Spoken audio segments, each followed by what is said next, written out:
BBMP news 9ಗೆ ಸ್ವಾಗತ.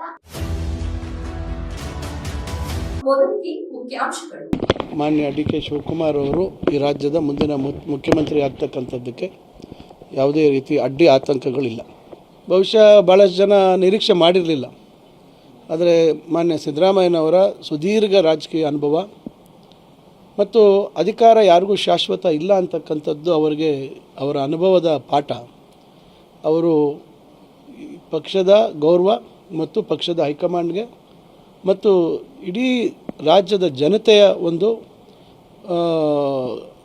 ರಾಜಕೀಯ ವ್ಯಕ್ತಿಗಳ ಮೇಲೆ ಇರ್ತಕ್ಕಂಥ ಗೌರವ ಇವತ್ತು ಒಂದು ಶಿಖರಕ್ಕೆ ಕೊಂಡೊಯ್ತಕ್ಕಂಥ ಒಂದು ಕೆಲಸವನ್ನು ಮಾಡಿದ್ದಾರೆ. ಅದರಿಂದ ಯಾವುದೇ ಗೊಂದಲ, ನಾಯಕತ್ವದ ವಿಚಾರದಲ್ಲಿ ಯಾವುದೇ ಗೊಂದಲ ಇಲ್ಲ. ಶಾಸಕಾಂಗ ಪಕ್ಷದ ಸಭೆ ಆಗುತ್ತೆ. ಅಧಿಕೃತವಾಗಿ ಮಾನ್ಯ ಡಿ.ಕೆ. ಶಿವಕುಮಾರ್ ಅವರು ಈ ರಾಜ್ಯದ ಮುಂದಿನ ಮುಖ್ಯಮಂತ್ರಿ ಆಗ್ತಕ್ಕಂಥದ್ದಕ್ಕೆ ಯಾವುದೇ ರೀತಿ ಅಡ್ಡಿ ಆತಂಕಗಳಿಲ್ಲ.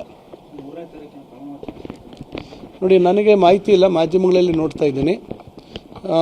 ನಾಳೆ ಶಾಸಕಾಂಗ ಪಕ್ಷದ ಸಭೆ ಕರೀತಾರೆ ಅಂತಕ್ಕಂಥ ಒಂದು ಮಾಹಿತಿ ಬಂದಿದೆ. ಸಮಯ ಮತ್ತು ಸ್ಥಳ ನಿಗದಿಯಾಗಿಲ್ಲ, ಆದರೆ ನಾಳೆ ಇರ್ತದೆ ಅಂತಕ್ಕಂಥದ್ದು. ಇವತ್ತು ದೆಹಲಿಯಲ್ಲಿ ಮಾನ್ಯ ಸಿದ್ದರಾಮಯ್ಯ ಸಾಹೇಬರು ಇದ್ದಾರೆ, ಮಾನ್ಯ ಡಿ.ಕೆ. ಶಿವಕುಮಾರ್ ಸಾಹೇಬರು ಇದ್ದಾರೆ.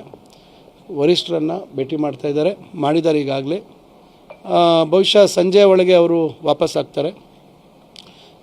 ಪಕ್ಷದ ನಮ್ಮ ಪ್ರಧಾನ ಕಾರ್ಯದರ್ಶಿಗಳು, ನಮ್ಮ ಉಸ್ತುವಾರಿಗಳಿರ್ತಕ್ಕಂಥ ರಣದೀಪ್ ಸಿಂಗ್ ಸುರ್ಜೇವಾಲಾ ಸಾಹೇಬರು ಮತ್ತು ಇನ್ನು ಯಾರನ್ನು ವೀಕ್ಷಕರನ್ನಾಗಿ ನೇಮಕ ಮಾಡ್ತಾರೆ ಪಕ್ಷ ಗೊತ್ತಿಲ್ಲ. ನಾಳೆ ಶಾಸಕಾಂಗ ಪಕ್ಷದಲ್ಲಿ ಅಧಿಕೃತವಾಗಿ ನಾಯಕನ ಆಯ್ಕೆ ಆಗುತ್ತೆ ಮತ್ತು ರಾಜ್ಯಪಾಲರಿಗೆ ಹಕ್ಕೊತ್ತಾಯವನ್ನು ಸರ್ಕಾರ ರಚನೆ ಮಾಡುವಂಥ ಹಕ್ಕೊತ್ತಾಯವನ್ನು ಮಾಡುವಂಥ ಕೆಲಸ ಆಗುತ್ತೆ. ಬಹುಶಃ ಆಗ ಸಮಯ